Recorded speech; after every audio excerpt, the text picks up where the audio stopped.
Hello and welcome to students, welcome to Ox education. और आज की इस वीडियो में हम डिस्कस करने वाले हैं अपने 17th क्वेश्चन को। और अगर किसी को नहीं पता है तो मैं आपको बता देता हूं कि हम इस सीरीज में सारे प्रीवियस ईयर में सीबीएसई में जितने भी क्वेश्चंस आए हुए हैं उन सभी को हम यहाँ पर डिस्कस करते हैं। ठीक है, सीबीएसई में जितने भी क्वेश्चंस आए हुए हैं प्रीवियस ईयर्स में से वो हम यहाँ पर डिस्कस करते हैं। और अभी हम इलेक्ट्रोस्टैटिक की जो क्वेश्चंस हैं उनको डिस्कस कर रहे हैं।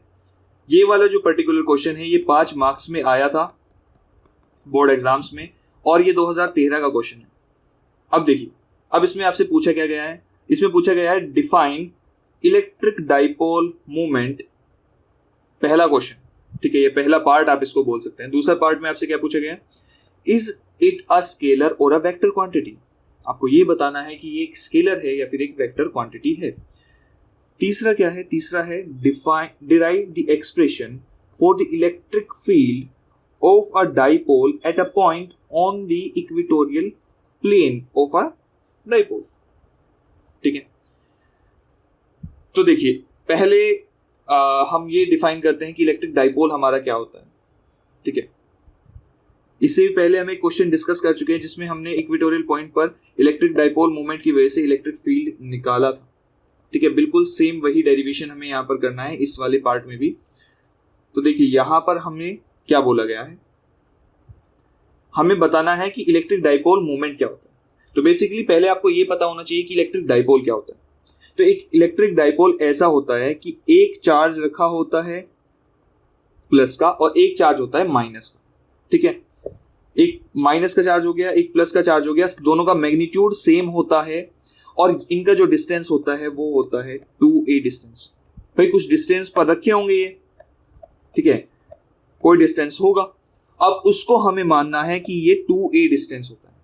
अब ये 2a डिस्टेंस हम क्यों मानते हैं, क्योंकि हमें यहाँ पर जितनी भी कैलकुलेशंस करनी होती है वो इसके सेंटर से करनी होती है।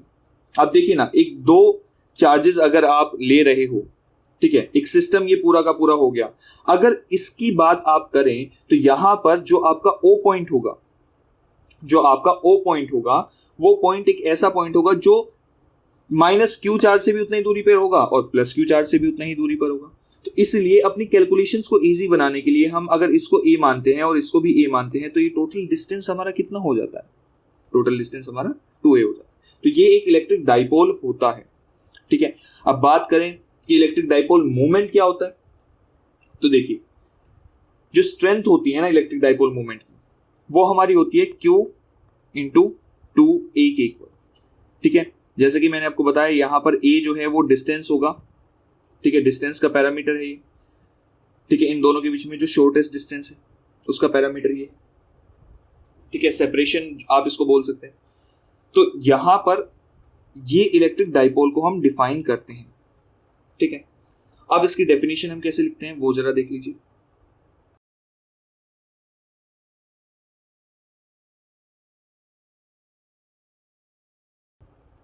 अब देखिए इसकी डेफिनेशन क्या बोलती है।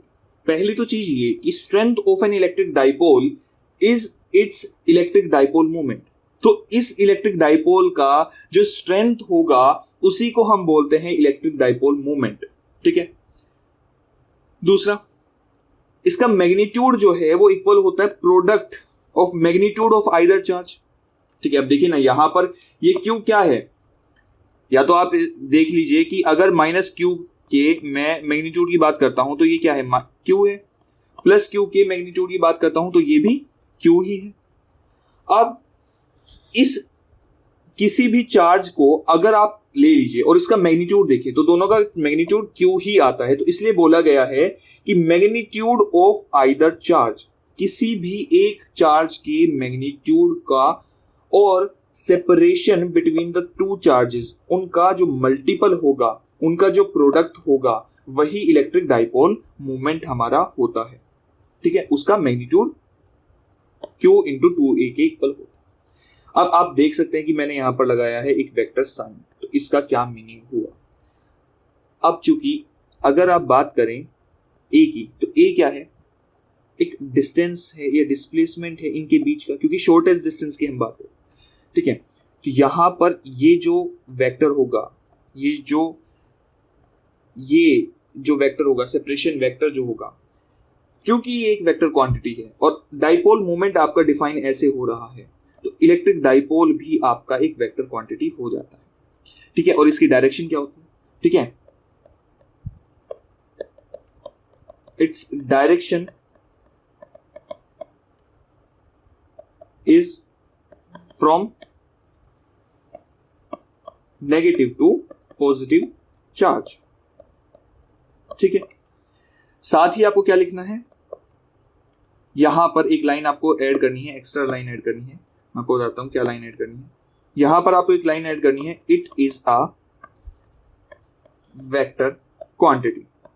क्यों ये लाइन ऐड करने की जरूरत पड़ी आपको, जब आपने यहां पर बता दिया है? क्योंकि भाई देखो, आपसे क्वेश्चन में पूछा गया है कि बताओ ये एक वेक्टर क्वांटिटी है, स्केलर क्वांटिटी है, तो आपको ये चीज तो लिखनी ही पड़ेगी, तभी आपको ये आधा या 1 मार्क्स यहाँ पर मिलेगा, डिपेंडिंग अपॉन की क्या मार्किंग स्कीम है उसके ऊपर ये डिपेंड करता है। पर ये आधे से 1 मार्क का होगा आपका, सिर्फ इतना भी अगर आप लिख देंगे, ठीक है। और अगर आपने ये मैग्नीट्यूड वाली पार्ट लिख दिया तो भाई आपको कम से कम इसमें 2 नंबर मिल जाएंगे। 3 नंबर का यहाँ पर क्या है, डेरिवेशन है। अब ये डेरिवेशन आपको कहां पर मिलेगा, ये डेरिवेशन आपको मिलेगा 12th क्वेश्चन, ठीक है। 12th क्वेश्चन होगा, आपको मैं ये क्वेश्चन पिन कर दूंगा इसके ही आई बॉक्स में, ठीक है, इस वीडियो के ही, तो आप वहां से जाकर इसका फुल डेरिवेशन देख सकते हैं। तो अगर आपको ये वीडियो अच्छी लगे तो प्लीज लाइक कर देना वीडियो को, सब्सक्राइब कर देना चैनल को, क्योंकि मैं ये वाला कंटेंट डालता रहूंगा। और अगर कुछ भी दिक्कत हो, कोई भी परेशानी हो इस डेरिवेशन में या प्रीवियस किसी भी क्वेश्चंस में, तो आप प्लीज बता दीजिएगा कमेंट बॉक्स में, मैं उसको आगे से सुधारने की कोशिश करूंगा। और अपने दोस्तों को भी शेयर करना कि ये पूरी की पूरी प्लेलिस्ट मुझे मिल गई है, ठीक है, जिसमें इलेक्ट्रोस्टैटिक की पूरी सीरीज पड़ी हुई है। तो thank you so much and good bye.